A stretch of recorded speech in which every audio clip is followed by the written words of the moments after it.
Good afternoon, everybody. Thanks for joining us on this webinar about studying dentistry in Spain. My name is Mark Huntington. I am the managing director of an organization in the UK called A Star Future.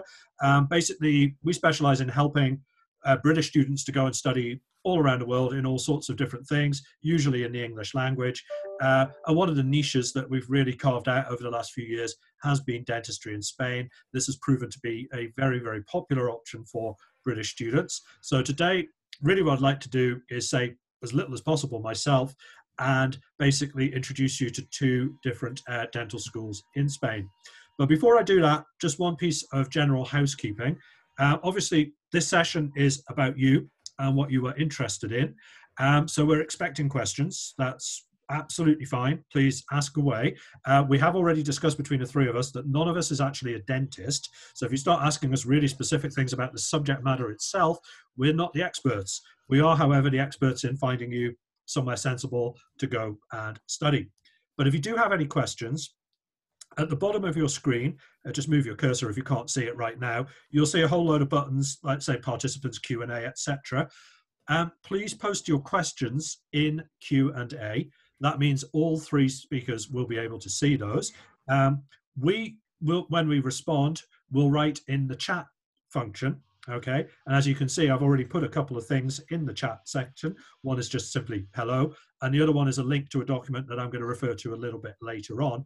But as we go through this, Elisa and Ian, who are joining us today, might very well have some things they want to put in there. So basically, before we get stuck into the presentations from UEM and UCV, I am just going to give a quick introduction to dentistry in Spain. Sorry, one second while I queue this up.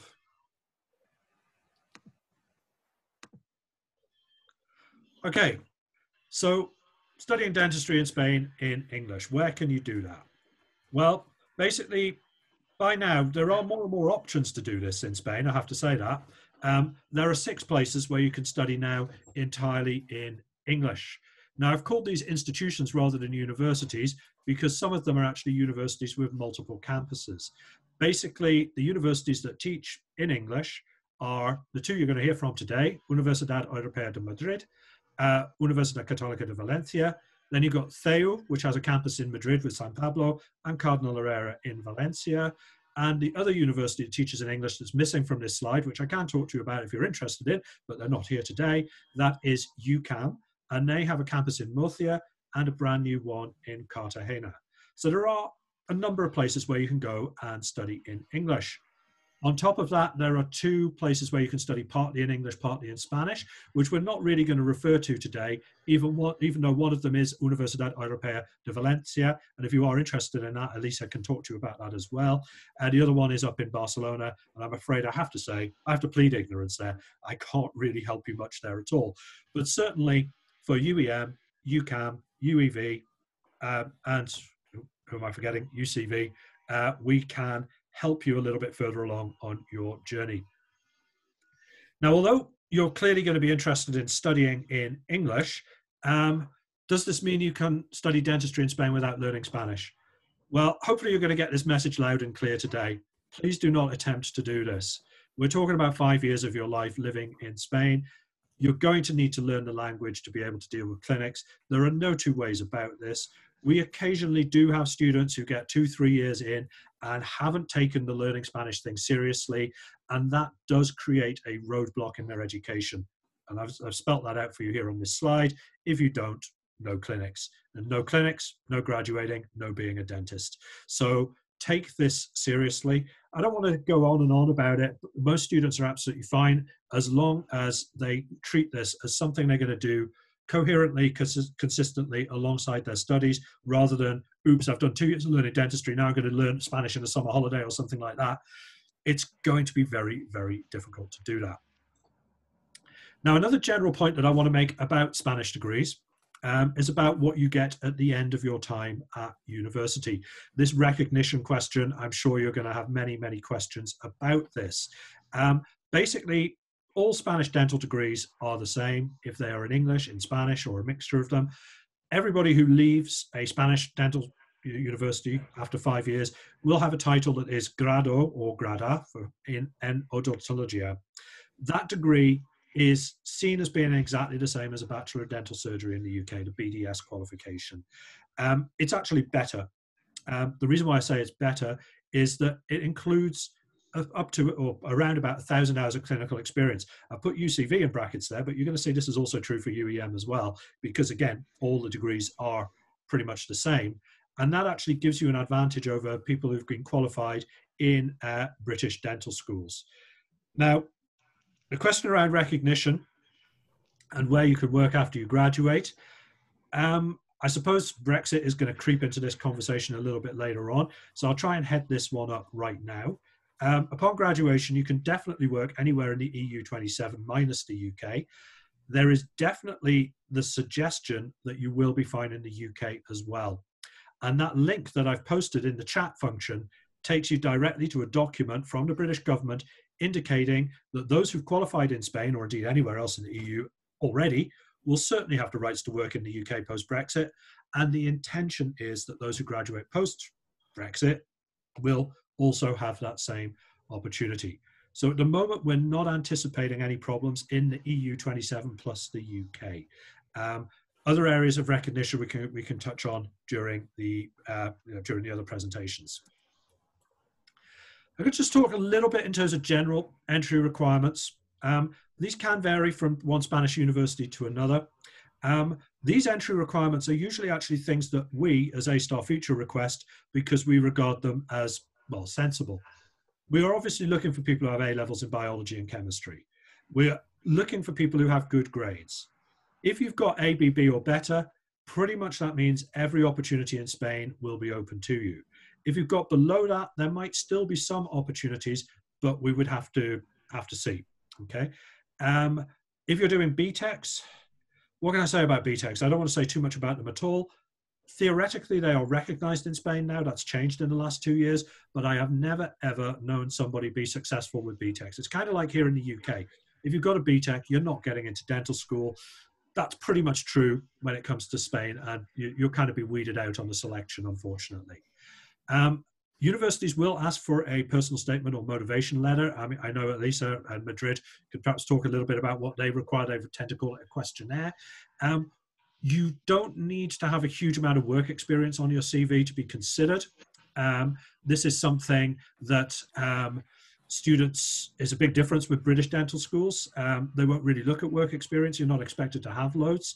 UCAM, rather weirdly, is the only university or only dental school I've ever come across that's going to ask, do you come from a dental family? Do you have a dental background? And apparently that is a positive. I know in the UK, that is occasionally seen as a negative, certainly seen as something you should not be mentioning. In terms of interview requirements, UCAM does interview. Nowhere else interviews as a matter of course, although if you're coming from a slightly unusual background, maybe there would be a requirement for an interview at some of these universities. But if you're straight out of school with ABB in your A-levels, including biology, chemistry, as long as you apply in enough time, I can pretty much guarantee you're going to get in. We're going to come back to the financial implications and what to do next in a moment, because I would like both universities to talk a little bit about their side of things first. And with that in mind, I'm going to now invite Elisa to talk a little bit more about Universidad Europea de Madrid. So there you go. Thank you, Mark. Good afternoon, everyone. It's a pleasure to be here. Thank you for participating in this session. I will give you a small introduction about Universidad Europea, and then I will go more in detail about dentistry, our dental school, and our bachelor's degree. And I will be at disposal for all the questions and doubts that you may have during our session. So Universidad Europea, as well, many of you may already know, it's a Spanish private university, and we are located in 3 different places in Spain, in Madrid, in Valencia, and in the Canary Islands, where we have the smaller campus. Both Madrid and Valencia offer the bachelor's degree in dentistry, but as Mark was saying, just in Madrid we have the 100% classes in English, and obviously the internship, which is in Spanish. The university is already quite well known and is already more than 20 years. And we have already had many students graduating, especially in dentistry, which is one of our international programs. Even if we are a Spanish university, we are an international institution. And for us, internationality is one of the most important things of our academic offer and of the university itself. What do I mean with this? That we offer many programs taught entirely or partially in English in order to give the students, well, the opportunity to study in the language they prefer, they want, or as in your case, in your own language. And obviously to give them the chance to have all the doors open when they graduate. This way they can choose where they want to go and what they want to do. We have also, well, more than 300 international partnerships, which means that students can do their practices and internships abroad, as we have many partnerships all over the world, in more than 40 countries actually. And also we believe that it's very important to give the students a chance to learn other languages. This is why in our language center, students can study more than 10 languages while they're attending the university.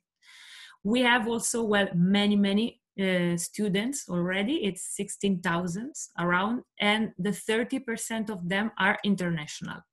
So they come from all over the world to study one of our programs. All our programs are, well, we have bachelors, we have masters, and they can be in English, in Spanish, in both cases, and face-to-face or online. Also, I would like to mention two important partnerships that we have in the master's field that you may have heard about, which is the partnership with Real Madrid, the football club. Thanks to this, we created in 2006 the first graduate school specialized in offering masters totally dedicated to the sports industry, which means that this is the first school in Spain that did something like this. And we are very proud of it. And also last year, we signed a very important agreement with IBM, that you certainly know as one of the most important enterprises in the world specialized in technology. And we created a specific school merging business and tech, because we believe that for the future, it will be more and more necessary and more required that students not only know about business, but that they also know about data, analysis, analytics, and tech. And now to pass to our dental school and our academical offer. Well, as I told you, we both offer in Valencia and in Madrid the bachelor's degree in dentistry. And this bachelor's is 5 years. And the main difference is that in Valencia, the last 2 years are taught in Spanish. So this is why this program is not defined completely in English, because it's important to know the language, also to attend the last 2 years of classes. While in Madrid, and it's where I'm gonna focus more, we offer 5 years of classes and exams completely in English. But obviously, when you start your internships, which is gonna be on the 4th year, you will have to know Spanish, a bit at least. So this is very important. Why? Well, because you are gonna do the internship in our clinics. The university owns 2 clinics, one for master students and one for bachelor students in Madrid. And the students are gonna work there for more than 1,000 hours. So the last 2 years of your degree, you're basically gonna work most of the time, and you are going to attend mostly Spanish patients. So this is why it's absolutely important to learn Spanish, and it's also gonna be a great opportunity to learn one more language, I think. And then this way you will be able to do your clinics, and obviously, as Mark was saying, well, to be able to graduate, which is gonna be your objective. So about the internship, which I think it's something very important that you know, the internship doesn't actually start just when you go to the clinic. You are gonna do practical classes during all the 5 years of your career. You're going to actually start the first year when you're going to start working in our laboratories. The university has a lot of labs specialized for dental students. And you are going to start working at the beginning just with some dolls, and then you're going to work with simulation in simulation laboratories, working with simulators and working with robots. Why? Well, because obviously we want you to be able to practice in a safe environment, which is gonna have to be safe both for you and both for the patients. So it's very important that during the first 3 years where you're gonna work inside the university, you're gonna make as many mistakes as possible in order to be able to face then the real life with real patients when you go to the clinics. This is why for us, technology is one of the most important things. Well, we know that medicine goes really, really fast, and we have to be able to always offer to our students the best technology and the highest advanced laboratories, machines, and so on. This is why we're always innovating and changing all our infrastructures to give you the chance to be always updated with all the things that you will find once you are a dentist. And you are gonna practice both at the university and in the clinics more than 200 treatments in different dental specialties. And because in our clinics, we have almost 100,000 consultations per year. So it's people that go and come for treatments and that need your help. It's also very important to tell you that we have kind of created a specific way to evaluate our students, which is called the Objective Structured Clinical Evaluation. This is actually a pioneering platform in Spain that our own professors launched some years ago.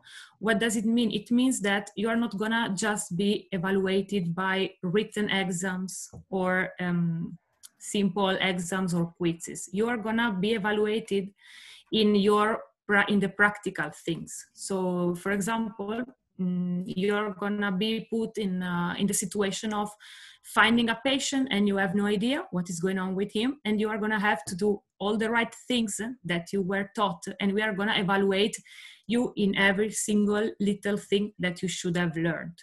This is why it's very important for us that the students learn while they're still at the university, obviously, in order not to make mistakes later.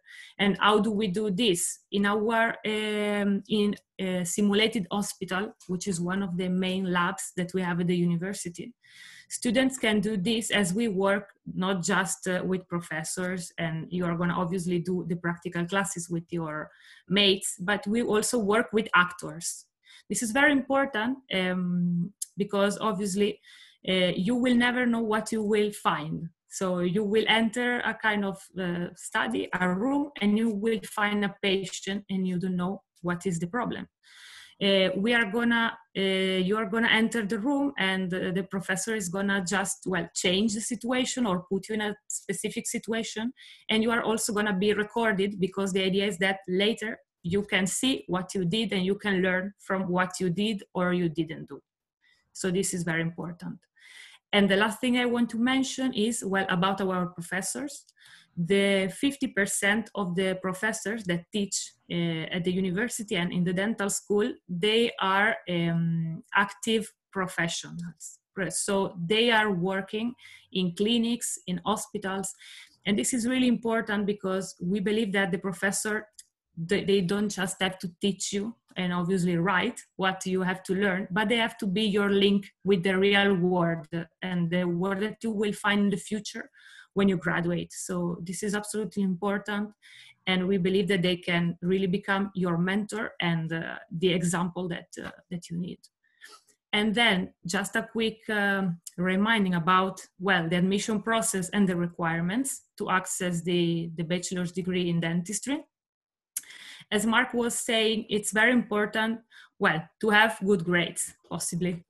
What we ask for is usually the second to last year grades of high school, that have to be sent to Mark, that is gonna do all the process for you, and is our collaborator in the UK. And later, or you will have to take some tests. It's possible to take the tests both online or in the campus, and the tests mainly are a Spanish test. And you would say, why do I have to take a Spanish test if I don't need to know Spanish, as I will learn it during the bachelor's? Well, it's important for us to know what is your entry level. You are gonna have a free course of Spanish because we are gonna help you to reach the level you need to enter the clinic. But it's important for us to know what is the level you have when you start the course. So this is why you will have to take the test. So don't worry. Take it easy, just take the test, and then we will do together all the other things. And then you will have actually, to fill out a motivational questionnaire, which is a kind of a motivational letter. We want to know why you want to become a dentist, what is your expectation, what is your future dream. And you will have then to take a skills test, which is just a general test about you, to know more about the kind of student we have in front and who is candidating to the course. And it's also very important for us because through the skills test we will see what are those skills that are stronger and the other that are weaker. This way we will be able to help you during the 5 years that you will spend with us in improving the skills where you are not so good at, and to maintaining the ones where you're better at the best way. Thank you very much, Elisa. Hopefully that gives you a good sense as to what UEM is all about. Now, Ian, I'm going to load up your presentation. While I'm doing that, you might as well start introducing yourself. So if you'd like to... Okay, thank you, Mark. So my name is Ian Clark. I'm General Manager here, based in Valencia. I'm currently in Valencia at the moment. The company, as you can see in the first slide, is GDC Education Limited. And we work with Mark, and thank you very much, Mark. We work together to act as admissions for the Catholic University in Valencia. So what I'll do is just tell you a little bit about the company. GDC Education was launched in 2011. It's an educational consultancy, and we, as I said previously, we do team with Mark. We've placed over 340 international dental students in Valencia and Madrid, as it says on the slide here, but currently we are focused purely in Valencia and only with UCV in Valencia, which is the Catholic University.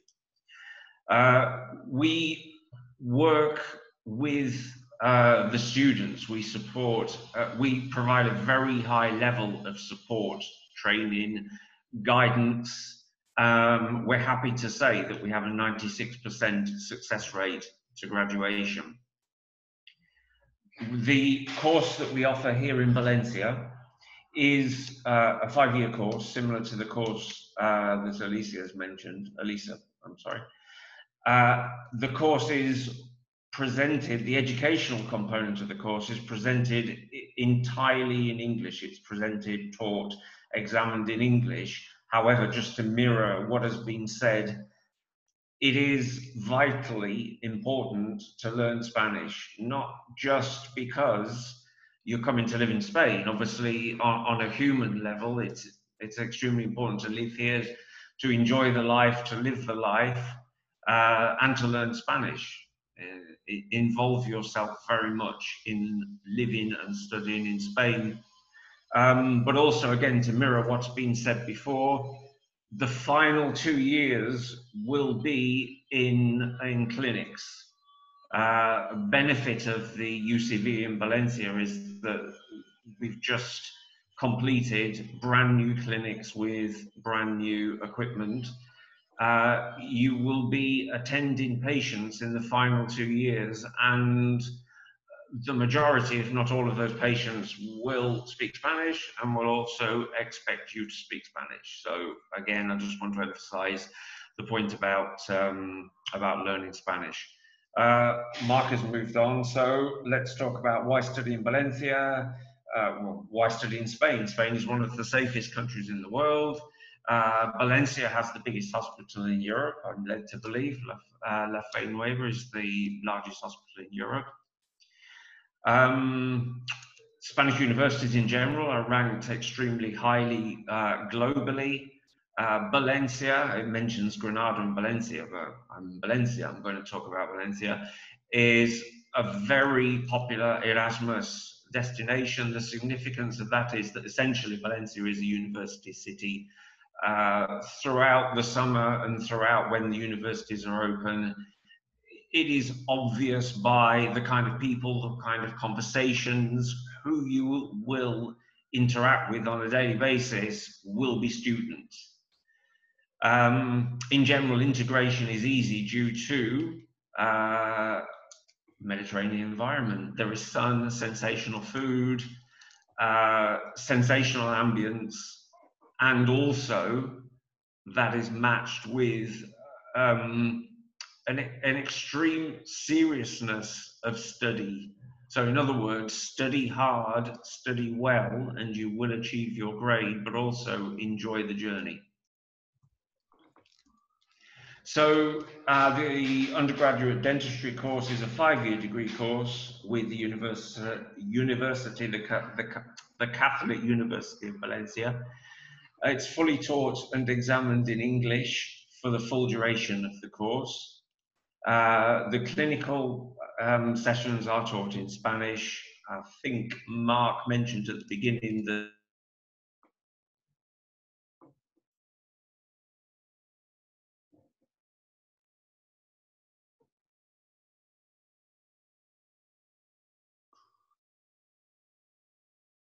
I'm not sure if, have we lost you there, Ian? I can't hear you at the moment.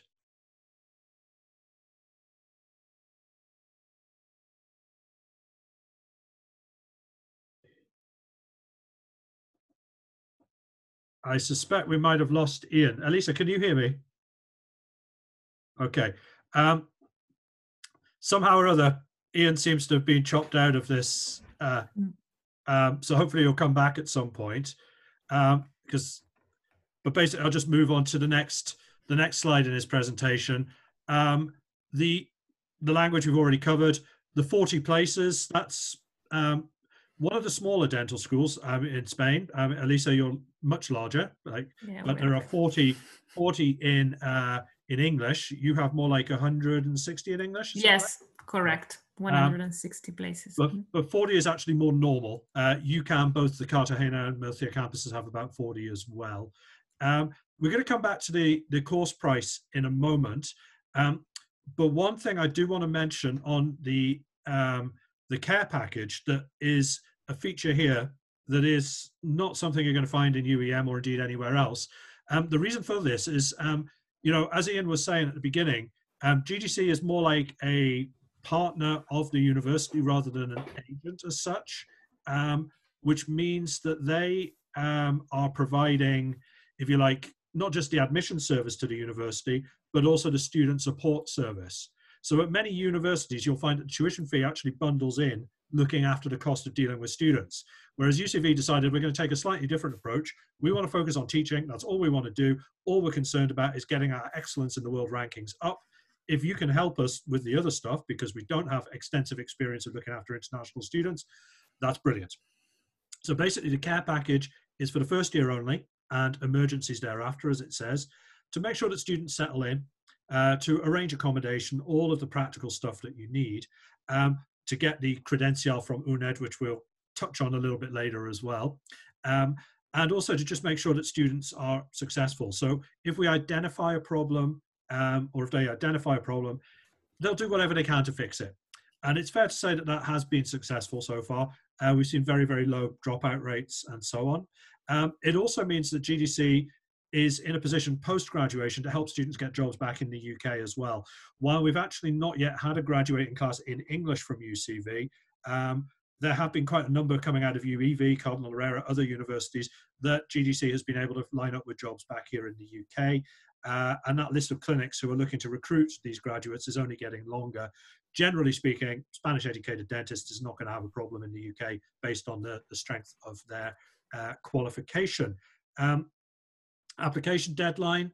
This is something we'll talk about a little bit more in the Q&A, but basically, I do get a lot of people asking me, when's the deadline? When's the deadline? And I understand that because people are usually looking at this in comparison with choices in the UK and elsewhere, and they want to make sure that they don't miss the boat. Well, sorry, there is no deadline. When we're full, we're full. The pattern or the time at which we get full varies from year to year. This is an extremely weird year, as I'm sure you've already noticed. We'll talk again about COVID and Spanish universities in a moment. But basically, as we understand it, there are still a few places at UCV for this year.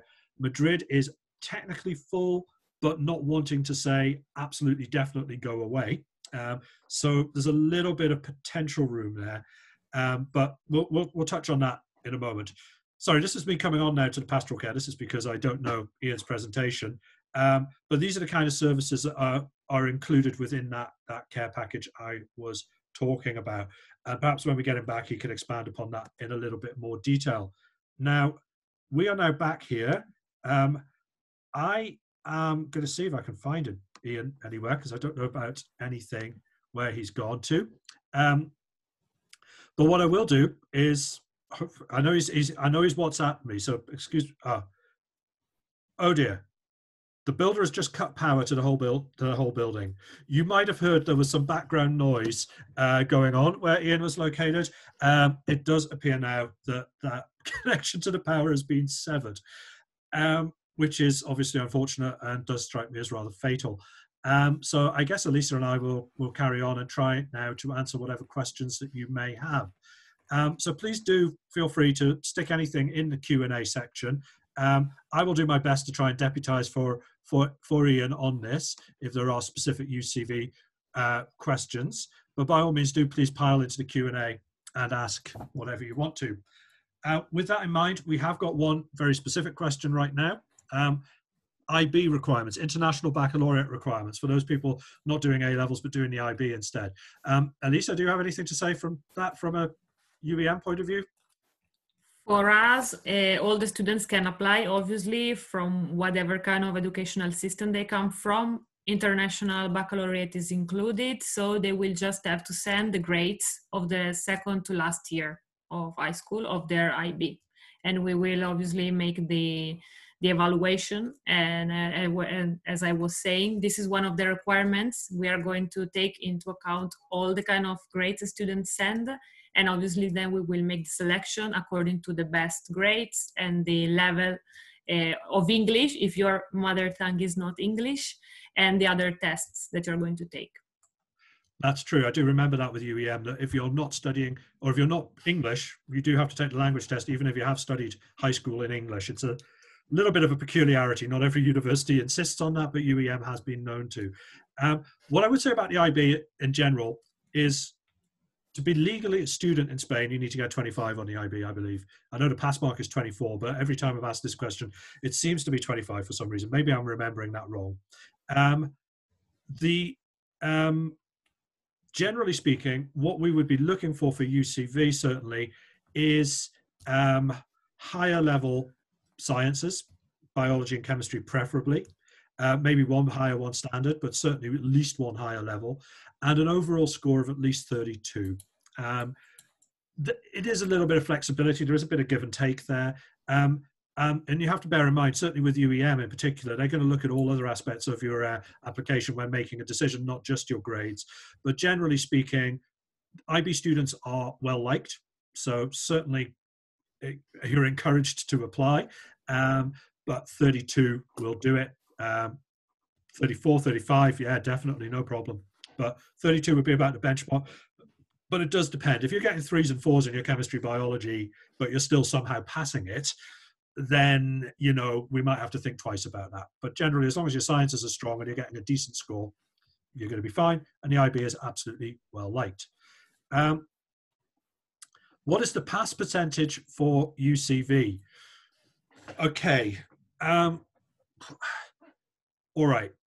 I'm going to answer this slightly differently. The dropout rate is negligible. I don't think, and you see, the thing is, we're only now into the 4th year of teaching in English. So the actual graduation at the end of the process, I don't know, okay, because we're not quite there yet. But certainly the 4th year is still, we've lost maybe 2 students over what we had in the 1st year, largely for financial reasons or, you know, change in circumstances, or just it's not the right thing for them. Not yet have we kicked anybody out, I believe, for purely academic reasons. There have been 1 or 2 students who've reached that point with the clinics where they don't quite have enough Spanish, so they've been held back. That does happen. It doesn't happen a lot, and it doesn't happen if you take it seriously. But in actual fact, you know, nobody really has ever been dropped out. Having said that, every student there will have at some point failed an exam. Because what you've got to bear in mind is that the exams aren't just big end of year ones like you'll get here in the UK. They happen at midpoints throughout the semester. You're going to have 4 periods of exams throughout the year. You are extremely likely to fail something, but you will get the option to resit it 2 or 3 weeks later. And if you don't pass it, then you can resit it in the next window. So it's absolutely unusual that you wouldn't pass enough to go through from 1 year to the next. But will you fail the odd class? It's extremely unlikely and extremely unusual when nobody does. It does happen, but it's not the end of the world. This is one of these questions which also ties in very neatly with how long did the semesters last? Because honestly, if you pass all the exams and you don't need to resit anything, you're going to have an extra 2-3 weeks holiday over those students who have to go back and resit things. That's the situation as it stands with UCV. Elisa, do you have anything to add from a UEM perspective on that one?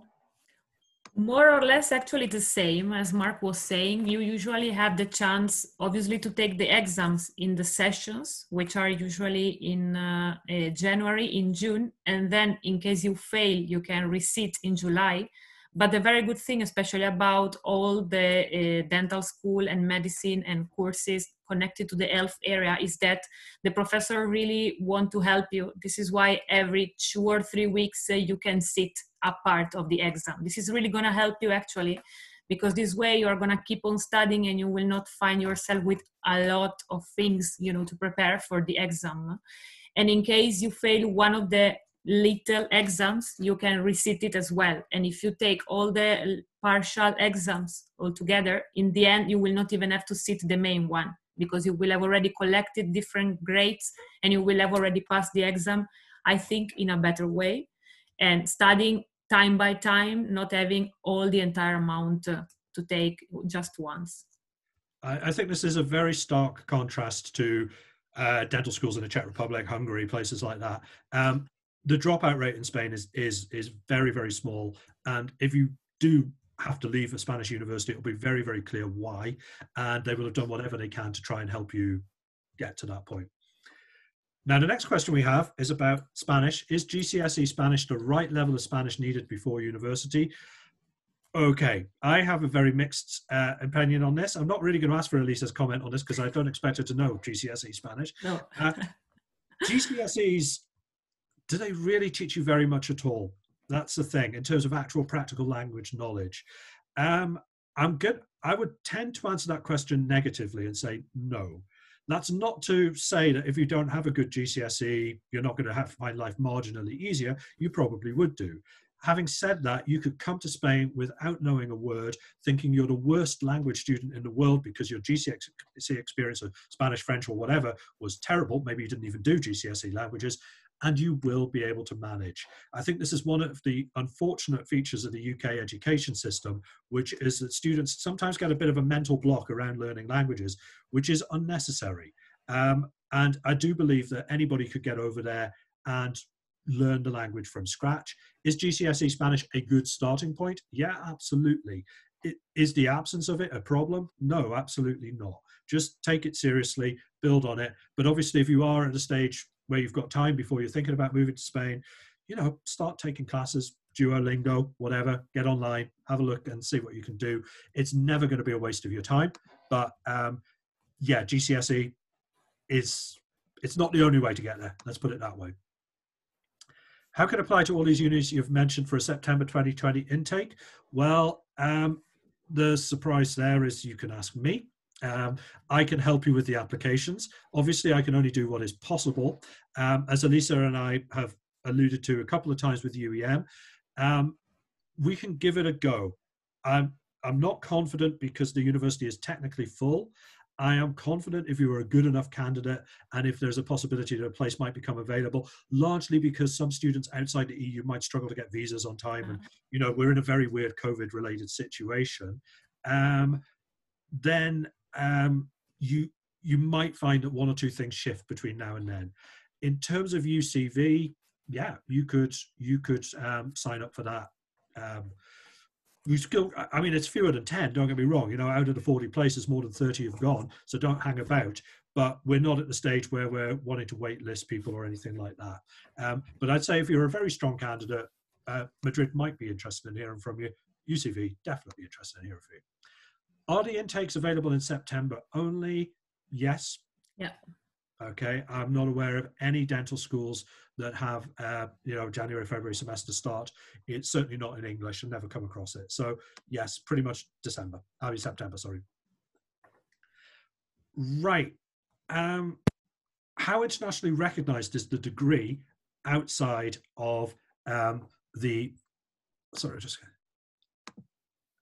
how, Ian, are you there?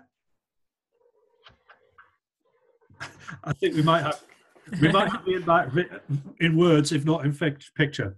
How internationally recognised is the degree outside the EU and the UK? This is, I've been delving into this a lot this year because actually it's very, very different from one university to the next. The recognition that you get outside the EU. Within the EU, it's automatic, so it's quite straightforward. Spanish recognition works all around the world, but Spanish recognition of all universities in all territories around the world, it's not quite that straightforward. We have been looking at this specifically with Canada in mind, and the feedback I've been getting is that UEM is recognized in Canada. I don't know if that's something you're familiar with, Elisa, or but UCV is not just yet. It's a process that needs to, it's an admin process that needs to happen. So it's one of those that's a bit of a gray area from my point of view. I don't know if either of you have got anything to say about non-EU recognition of dentistry degrees. I know that obviously students have to ask for the homologation. And usually I have no idea what are the requirements at the moment, as they are also changing quite fast depending on the country where students want to work in the end. Usually what they really have to do is asking for the homologation, for example, in the United States, and there they will evaluate according to the moment if it's necessary to take some more hours or internships or specific exams. This is the only thing. Yeah. Same understanding. I don't know any more than that. Okay. Well, I know that we're trying to get UCV to take Canadian recognition seriously because there are more and more Canadian students wanting to come to Spain. And it's happening. It's just happening very, very slowly. But I'd be amazed if UEM in particular hasn't had loads of dentists qualify in Spanish who are now working all the way around Latin America, Mexico, you name it. They have. I'm pretty sure this question will have come up. So if you're asking that question, it's Stephen, if there's a particular country in mind, just stick it on an email to me or whatever. We can check that out. But a general answer to that question is unfortunately not a possibility. Okay. Will I have Spanish courses every year or only the first and last one, as I saw on your website, I'm presuming that's the UEM website, so you saw that on. Yeah. Well, I'm not going to take any responsibility for that one. That's Elisa that you want to know that one from. Students have courses, Spanish classes, the first 3 years. So before you start the clinics, which means that you will take the exam, the Spanish test I was talking you about. We will see what is your entry level and you will be put in the better course for you. So the first, second, and third year, you will have the Spanish classes and you should reach, as we were saying, B2 level in order to start the clinics. So you will actually have 3 years of classes. I mean, obviously, if you reach the level even before the 3 years, even better. You will have already reached it, but otherwise you have 3 years. The classes, it's around 4 hours per week, the course. Okay. And Ian, for Spanish at UCV? It's mirrored very much with UCV, 3 years of Spanish. Obviously, the intention is immersion in the first year, and always the guidance is as soon as one has acceptance of a place, it's a good time to start watching Spanish TV, movies, shows, reading newspapers, etc. Immersion as soon as possible with the idea of arriving and starting to speak Spanish. Okay, well, that brings up one of my favorite points about UEM as well, mentioning TV programs. If you actually want to see what UEM looks like, get yourself onto Netflix and have a look at Elite, because not only will you improve your Spanish, but it's all filmed on your campus, right? Absolutely. So there you go. Netflix and Elite, that's the place to start your Spanish TV odyssey. Okay. I was going to say The Simpsons, so... Okay, yeah. Simpsons could be a good one as well. All right, now this next question brings us into COVID land. Is the UEM course 100% face-to-face this September? If yes, what steps has the university taken to protect students against COVID-19? Now, I know this is obviously a huge live issue. Elisa, you did even have something new to tell me yesterday, but I'm going to ask you to tell everybody else what that was. Yes, of course. So, well, obviously, the university is going to follow all the rules that the Spanish government is going to do and to take. So, at the moment, the university obviously is still closed. The students have already finished their academical year. So, this is why we are working on the university and the facilities to make them a safe place for the students who are starting in September. The university actually is going to open in July its doors to the students who want to visit. So this is a good thing also for you to know if you want to come to visit.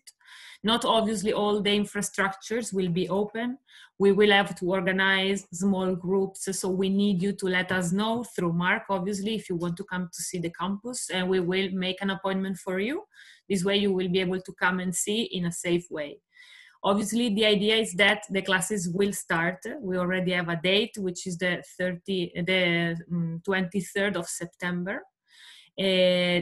This will happen, obviously, if we will have the permission as all the other universities in Spain. So we are just going to wait for the government to confirm this.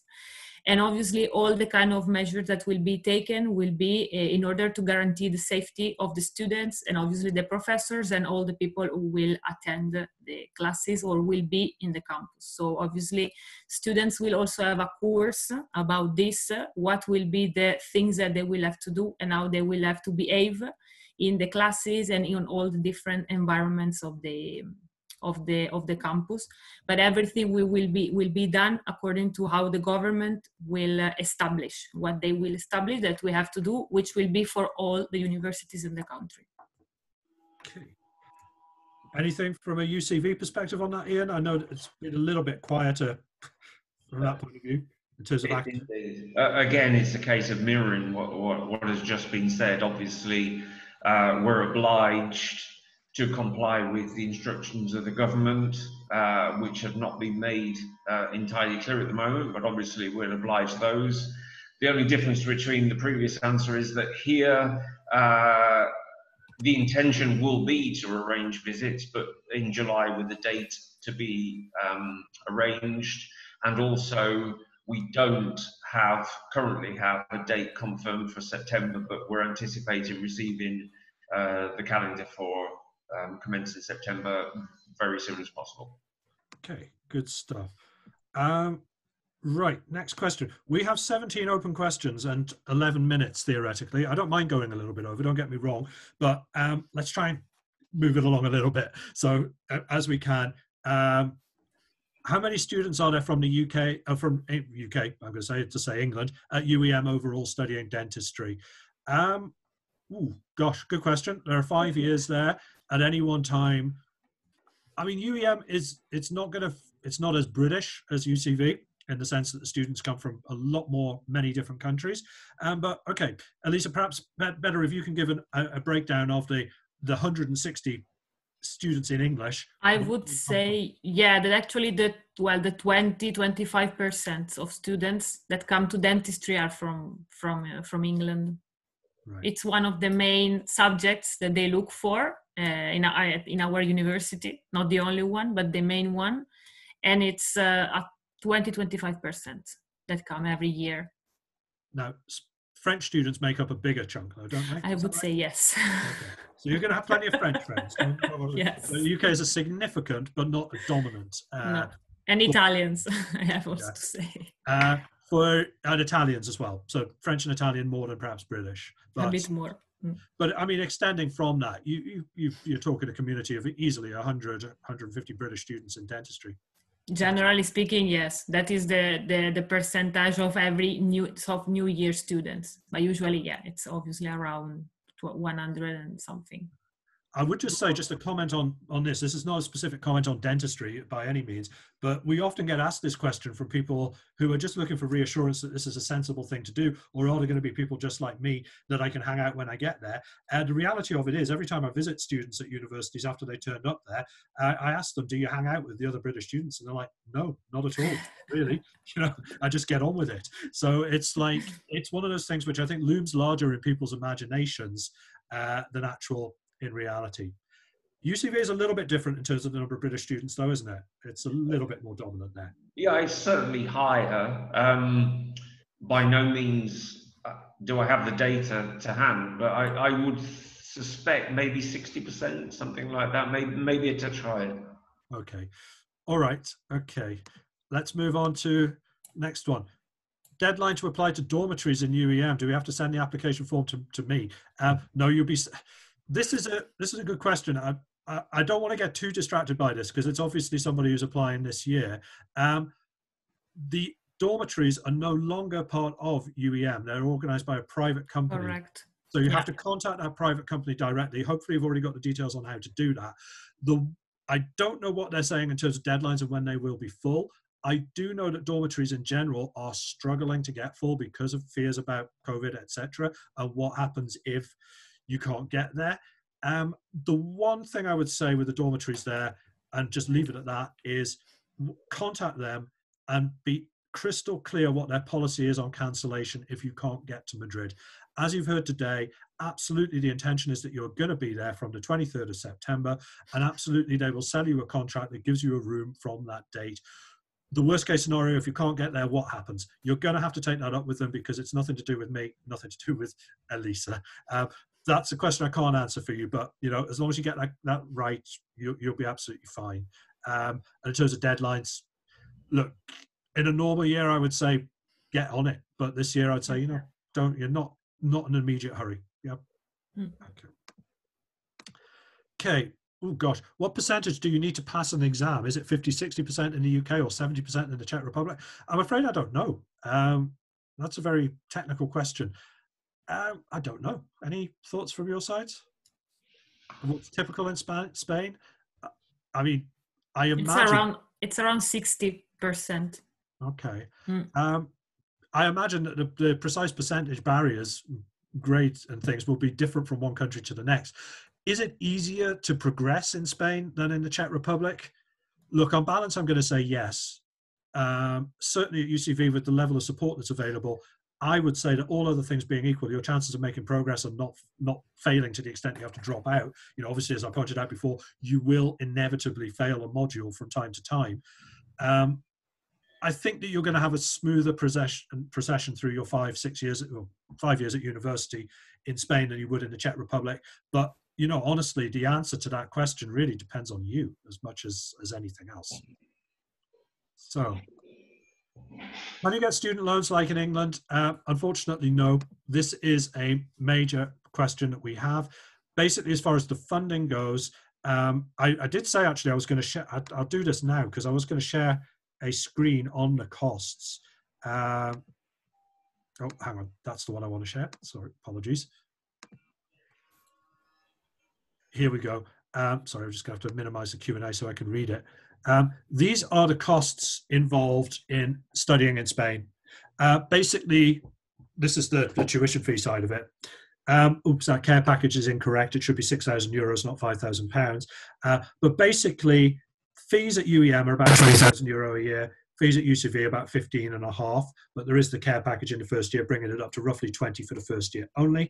5-year degree in Spain is going to cost you in real terms, in my opinion, bearing in mind the difference in fees and the difference in living costs. If you were to go to UCV, €125,000 over 5 years. If you were to go to UEM, 150,000, something like that. If you were going to go to Manchester, King's College, Cardiff, it's going to be a similar price. The difference is, of course, that you can get loans here, but you won't be able to get those loans in Spain. You're going to have to fund it yourself. There's no two ways about that. That's just the reality of the situation. So I would say that studying in Spain is absolutely not any more expensive than studying here, necessarily, but you're going to probably have to fund it through Bank of Mum and Dad rather than through any other source. I believe we've now lost, sorry, I'm checking my phone because we've lost Ian again, unfortunately. But that's the reality of the situation. I can give you all the information under the sun, but I can't give you any of the money, I'm afraid. UEM does occasionally, because you advertise scholarships on your websites for all sorts of different things, people do occasionally think there might be scholarships available for dentistry. There aren't, are there really? It doesn't happen for undergrad dentists. Unfortunately not. There is a kind of program that students can take part in, which is like helping the university with some activities, for example, organizing events and so on. And students get paid for it. But I mean, it's not so much. It's something anyway, if you want to do, if you want to help the university organizing events or different things, activities, we always need students, but it's not like a scholarship. All right. Okay, we've got a few more questions here. I'm just going to rattle through some of these really, really quickly, as much as I can. Is the UCV degree recognized in all English-speaking countries? I think we've already covered that a little bit. The short answer is right now, no. I would say UEM recognition around the world is probably slightly more advanced than that. Is it going to come within the next few years? I would say yes. Are there any doubts that the quality is insufficient? No. Okay, so I do appreciate that people occasionally, I mean, again, this is from an anonymous attendee. I have no idea which country you're asking about. I could perhaps give you a little bit more information if I knew that, but generally speaking, I can't lie to you and say it's universally recognized all around the world. Just isn't true just yet. Why is there a big difference between UCV and UEM tuition fees? Literally got nothing to do with anything except the universities themselves and what they price at. They're private institutions, okay? So they're free to set whatever fees that they want. We get students for both of them. I honestly think it's a matter of choice rather than anything else. I don't think there is, it's not a reason of quality or anything like that. Certainly not a measure of that because this costs this, it must be better than or whatever. They're both great. Okay. Due to COVID, will classes begin online? I think we've already covered that a little bit from the point of view of UEM. Certainly the intention for 2020 is you're going to have to be there. Semester dates and when do holidays take place? When are the semester dates? This is a little bit different from what you're used to in the UK. And the semesters, they typically run mid-September or early September through to January, and then again from February through to sort of June. Which creates very little in the way of Christmas and Easter holidays, really, really short holidays at that time, in fact. Spring break between the semesters, that's either a few days or a few weeks. If you pass all your exams, it's a few weeks. If you need to resit, it's not. The summer, again, how long is your summer holiday? Depends if you have retakes or not. You know, you pass all your exams first time round, you'll be at university roughly 37 to 40 weeks a year. You don't, it's going to be a bit more than that. Student health insurance for UEM and how to get it. Elisa, you do have a very specific answer to this question, I know. Yes, actually, well, I don't know who is asking the question. You may probably have seen one of the emails we sent some weeks ago. The university has just actually signed a very good agreement with a very important insurance company in Spain, which offers to the students the opportunity to have a health insurance, which is going to cover basically everything, including the COVID treatments, in case, unfortunately, you get it. And that is going to also help you in order to get the visa, which is in some cases and in some countries very important, but you have to have an health insurance to ask for the visa. And it starts from 28 euros per month, and you start paying for it just from when you like. So you could, for example, contract the insurance today, but deciding that you want it to be active from September, which is when you're going to need it because you're going to start traveling and coming to Spain. And obviously it doesn't just cover when you are here in Spain, but also when you are traveling, which is also another important thing because it's when you are moving from your country to ours and you need to be covered. And for more information, I could also share with you the link. Okay. I will send it. Good. So you'll get the link on that. I know that this is a live issue, and UEM's insurance has changed, as obviously things have changed in the last few weeks. The next question, in fact, I'll come on to the top one in a moment because I want Elisa's input on that as well. Are the Spanish classes free? Well, yes and no. I mean, obviously you're paying for the degree, and part of that is the Spanish classes. So they're not free, but they are included in the fees. So are you going to be asked for extra money? No. What I will say is if you don't take advantage of the classes first time round and you miss them and then decide you want to take them, you might be charged extra for them. So don't, and if you need to repeat them, you might find that you have to pay more. But generally speaking, sufficient should be laid on for you as part of your degree. And that's the same at UCV as it is at UEM. For the skills test, this is again the UEM test. Must it be done before you're accepted as a student, like the UCAT for UK universities? The answer to that is absolutely true. Yes, it must, but it's nothing like the UCAT. It's nothing like as big deal. It is literally 60 questions online that you can just go through and scroll through and answer them. It's not something that you're going to be massively judged upon. As Elisa said in her presentation, they want to know what your strengths and weaknesses are as an individual. It's not really used for assessment purposes. Only in a dead heat between the 160th and 161st candidate might they decide based on how you perform in that test. But otherwise, it's part of a getting to know you exercise more than anything else, isn't it? Correct. Yes. Okay. Now, the next one is, again, this is a non-British question, obviously. Is the IELTS test enough to identify my level of English, or should I pass the language assessment? I'm going to answer on behalf of UCV first. We would look at an IELTS. Absolutely, we would. The vast majority of students have already got their secondary education in English. If you don't, we probably would be wanting to see an IELTS of probably around 6.5 with no less than 6 in anything. For UEM, I don't think you look at the IELTS really, do you? No, you should take the exam, our exam, which can be taken online, as I was saying, or in the campus, because we want to see what is your level in the right moment when you are applying. So if you already have IELTS, the test will obviously be quite easy for you and you will not have problems at all, but you will have to take the test again. Okay. Question from a Spanish person there. I have a Spanish nationality. Would I be able to get student loans in Spain or any other kind of financial advantage? I don't honestly know because I don't really deal with Spanish students at all. So I don't know how the system in Spain works, but I would suspect the answer to that is probably no, because I don't believe there is much. Student loans like you get in the UK don't really exist in Spain. No, they don't. Students typically have to pay their way through university through parents or working. Private universities are never cheap. One thing I would say is that if you have Spanish nationality and are perfectly capable of studying in Spanish, you could apply to study dentistry in Spanish at UCV or UEM, and it would cost you less. What you can't do is start on the English program and then transfer down to the Spanish one. That's absolutely forbidden. Certainly is at UCV. I don't know for UEM. So you couldn't do that there. But so, if the Spanish class fills up and you think, oh, well, I'll just try English and then move over because it's cheaper, it isn't going to work. I don't think you'd have any other financial advantage. I really, again, I'm not an expert in how Spanish student loans work for Spanish students, if indeed they exist. Okay, when did the English dentistry program start at UCV? You're asking me to count backwards in years. Let me just say that the current students about to finish this June are the 4th year. So they have had 4 intakes. So the first graduates in English will be in summer 2021, all being well. So that's how long they've run it. Go back 5 years from what that point. I think 2016, I think is the correct answer to that question.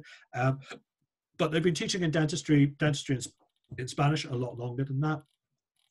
So that one's now dealt with. Fees for both universities, I did put those up on the slide. So, sorry, somebody talking about 2020. These next 2 questions are connected. They're clearly from people who I guess must be signed up to come right now, but they are anonymous. If we apply for UEM campus dorms now and face-to-face learning is not possible in September, will the payment be credited for the next term or refunded? I think both Elisa and I have answered that by saying we can't answer that. The private company can.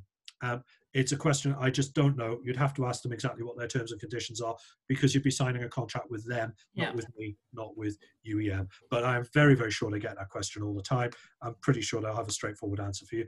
What happens if you can't fly to Spain when the semester begins? Well, around housing, I've just covered that. Around classes, clearly, if you can't turn up there, online provision is going to be available for you for as long as it takes. Totally, yeah. Okay, so there's no question that you'd have to defer a year or something like that. If you got in a position where you felt you wanted to, I don't know how that would deal with that, but generally, I think you'll find it's a bit of a mantra developing amongst British and foreign universities in general, which is online if we have to and in person if we can. And I think that's pretty much sums it up neatly. They want the students on campus, but don't know.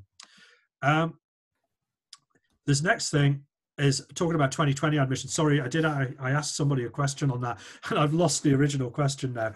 I think it was somebody asking if they could apply with 3Bs right now for 2020. This is an unusual year because obviously the A-levels this year are, to all intents and purposes, made up.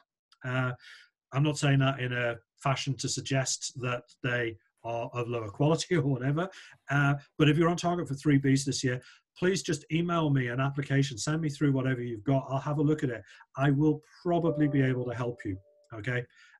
Certainly UCV this year has kind of taken the view that why would we penalize somebody who's predicted maybe ABB and actually ends up with 3Cs because that's the way this crazy system works this year. We're not going to hold that against students. We're just going to go, you know what, this was all weird. Use the first year. You'll either reach the standard required or you won't, okay? And we'll take it from there. So I'd say, to be honest, your chances this year with BBB, probably higher than they might be in any other year, okay? Do we help with visa applications? No, we don't, because we usually deal with UK students, and for the time being, they don't need visas. Can I advise you of an organization that could do that? Yes, absolutely, I can. Certainly for UCV, they are in-house. GDC Education are quite experienced and adept at working with visa applications from all around the world. But if you wanted to apply to UEM, I would use the same people that UEM do. There is a company out there called Homologation Student Services that I know Elisa knows just as well as I do. They're pretty much good for anything, aren't they? They're my first point of action. So if you do apply and you get to that stage that you need a visa and you need help, we will obviously help you a little bit. How long before the semester begins should you be on campus? I mean, again, this is a slightly unusual question based on the reality of the reality. Sorry, somebody's asked me just to put my email up. I'm going to put that into the chat right now while I am speaking before I forget. How long should you be on campus before the semester starts? Well, UCV, Ian, are you there? I can see you again, but can't see you. Yeah. And now? UCV wants people on campus about 10 days before campus starts, because before classes start. That's just because that's a period of time when GDC will go about sorting out all your accommodation and everything. Yeah, that is correct. Yeah, so about a week and a half before. It sounds like it's really, really quick. It is really, really quick, and we definitely, you know, as part of that package, guarantee to arrange housing for everybody. But there are limits to what we can and can't be done. That's 10 days beforehand.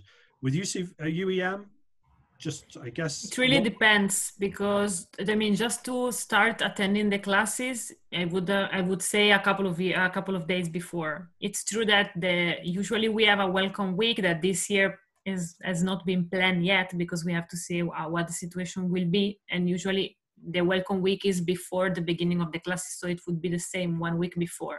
But as it's not confirmed yet, probably there will not be the welcome week, because usually it's for all the students, and obviously it will not possible probably for all the students to be together. I would say some days before, just to have to be shown around and to be able to set up in your house or flat or into dorms.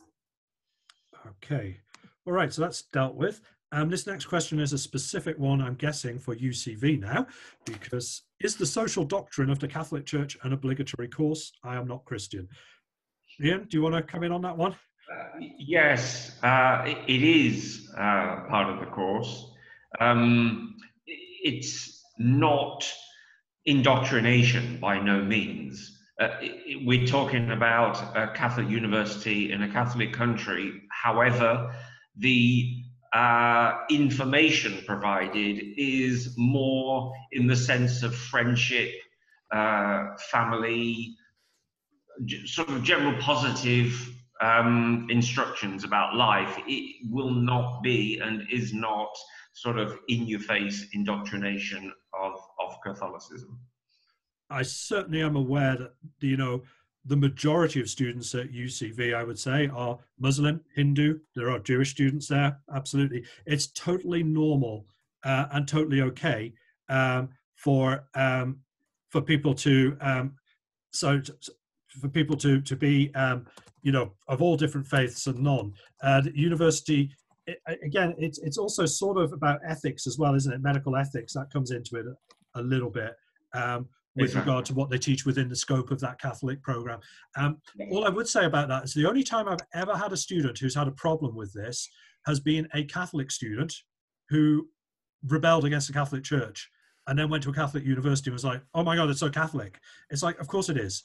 If you go into this with a sense of, if you like, antagonism, like, oh, I really wish it wasn't Catholic, I don't want it to be Catholic, you will be in a mess. Don't do it.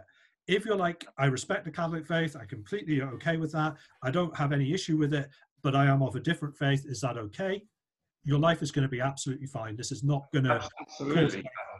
I should also add that it is very much a platform to question, to politely question and to challenge. It certainly is not one directional. It is a platform in order to discuss, and thank you for mentioning ethics. It's certainly a platform to say, well, what if this scenario, what would you do? And to discuss various perspectives. Right. This next question, is the partial English course cheaper than the full English course? I'm assuming you're asking whether something like at UEV would be cheaper than UEM. It is. I think it's about 17,000 rather than 20,000 at UEV. It's a little bit cheaper. Yeah. I'm afraid I don't have a clue for Catalonia. I couldn't tell you what their fees are at all. I haven't looked into it recently. But so there you go. It's cheaper than UEM, but it's still more expensive than UCV. It's not a question. It's only really, if you're talking about a differentiation in price, there is clear daylight between a course taught entirely in Spanish and a course taught partly in English. But between English and mixed delivery, not really. It's not as clear cut.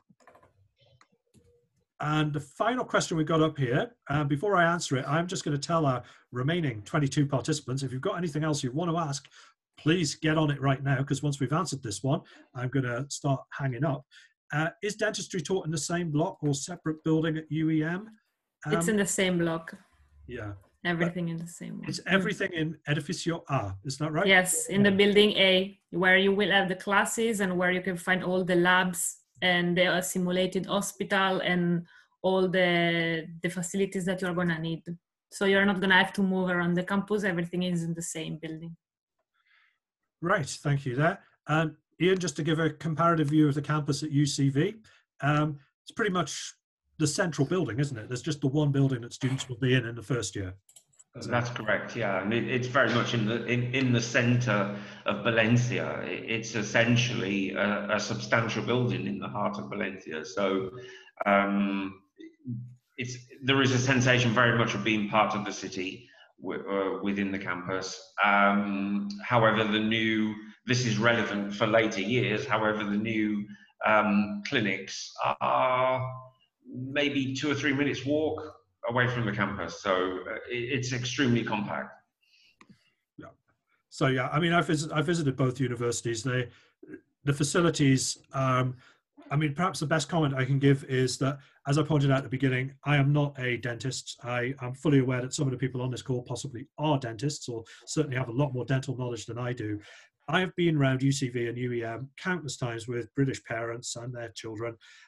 Many of them have commented that, you know, they teach at King's or Queen Mary's, and the facilities here in Spain far exceed what they find in the UK. So in terms of phantom heads, labs, you name it, all the facilities, the private universities in Spain, really, really good, really quite easy to, are really high quality. final question that has come in while we're asked this, and it's kind of connected with, this is a very stark contrast between UCV and UEM. Is UEM in central Madrid? No, I don't think No. anybody. No, it's not. Actually, I mean, the campus is really, really, really big.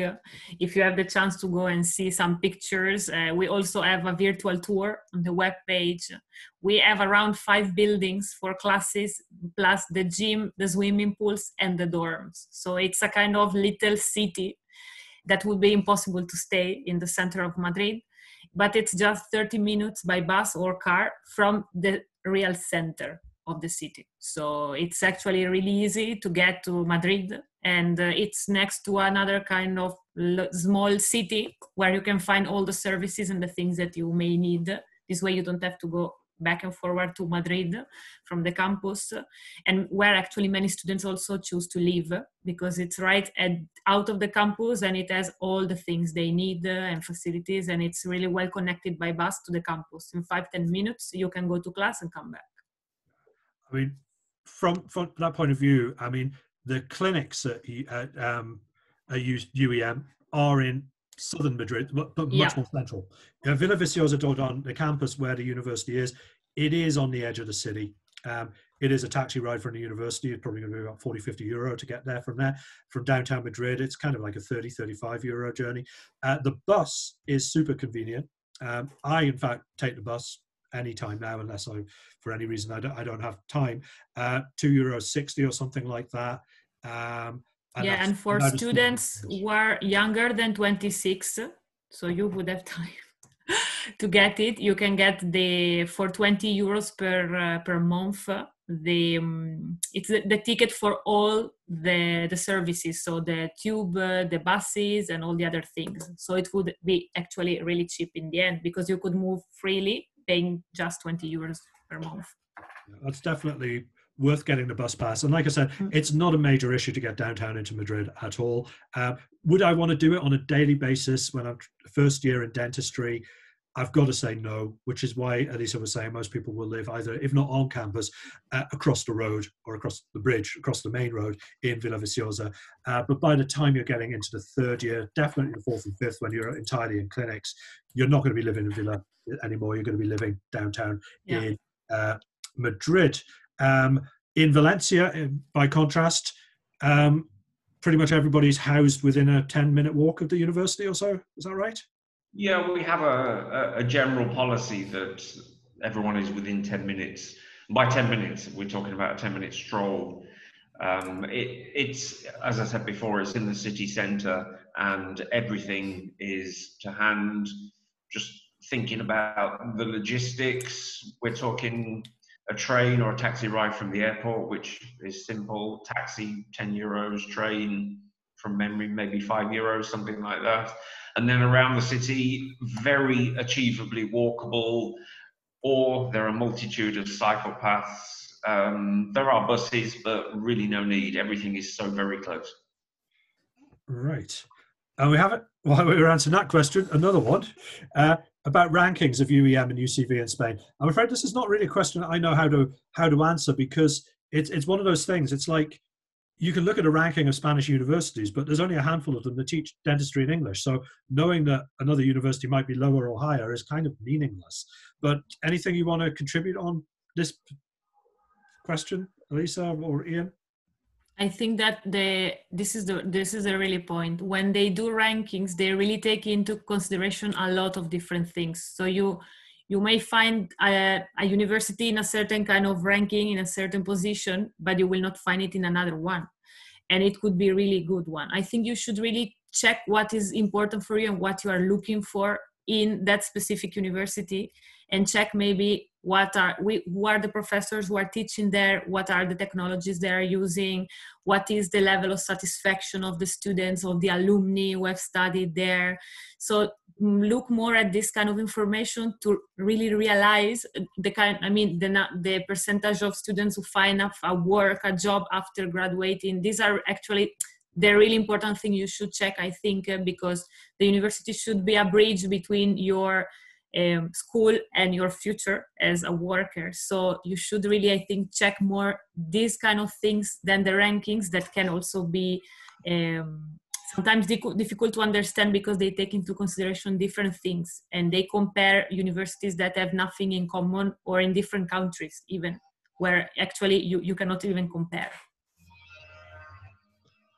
Yeah, I have to mirror that totally. I was actually just looking at some comparative tables whilst you were talking, and to compare a university that delivers a discipline to a university that delivers another discipline, it's a number. It has to be, in essence, we're talking about a lifestyle choice in a way. We want to study dentistry, and we want to do it in Spain, we want to immerse ourselves. In that case, let's look at the quality of the course by talking to people, by getting some sort of idea of satisfaction. I completely agree. Yeah, I mean, part of the reason, just to conclude on that, brings us back to the subject of Spanish dental schools in general. Why do I work with them when they're clearly not the cheapest? It's simply because I know what people want when they're looking for a dental education abroad. It's not necessarily a immersive experience in another country. Some people enjoy that, other people less so. But what they actually want is to become dentists as quickly as they possibly can and as well trained as they possibly can. Now, balancing all the lifestyle factors and the educational factors and the chances of progression through the degree without interruption, like failing a year or anything like that, I have to say that on balance, you know, the Spanish options are the ones that are going to do that for you. Yes, it's money, but yes, you are going to get what you pay for. That's pretty much, I guess, as good a point as any on which to conclude. Any concluding remarks from Elisa or Ian, or should I just say, should I start to wind this up 1 hour and 22 minutes after we started? Just thank you so much for organizing this event, Mark, and inviting us. And for all the students, for any information or things you may require, ask Mark, who is our official representative in the UK, and he will help you with all the things that you may need with the admission process. And we hope to see you in the campus soon, this year or the next one. And also from my side, I'd like to thank Mark, everyone that's joined, asked so many questions. I apologize for dropping out a couple of times. Seem to be having internet and power problems. I do apologize. Hopefully we all got the message across. Okay. Well, the webinar has been recorded in its entirety, so we'll put it up on YouTube, so you can refer back to it anytime you want. One thing I will just say is I'm aware from some of the questions that came up, perhaps a little bit more than I thought I would be. There are still quite a few of you out there who are looking for 2020 admission rather than 2021. Get a move on. You know, contact me now. Don't go away and think about it for a month. If there are reasons why you need to wait a month before you can make a final decision, tell me what those are, and I'll be able to advise you as to what's going to be practical, really. Let's put it this way. But if you are looking for 2020, yeah, don't come to me in August, is what I'm going to say. For 2021, you've got a bit of time. Admissions won't open at all. UCV will probably open around October time, I guess. UEM, if it's like normal, January, December. You opened just before December this year, didn't you? Yeah. So for 2021, there is nothing you can do until October except go away and enjoy your summer and hope that the world gets over COVID, I guess. Anyway, I'll leave it there. Thank you so much for joining us. It's been a pleasure. Hopefully you found that a useful session. And yes, we'll stay in touch. Thanks very much.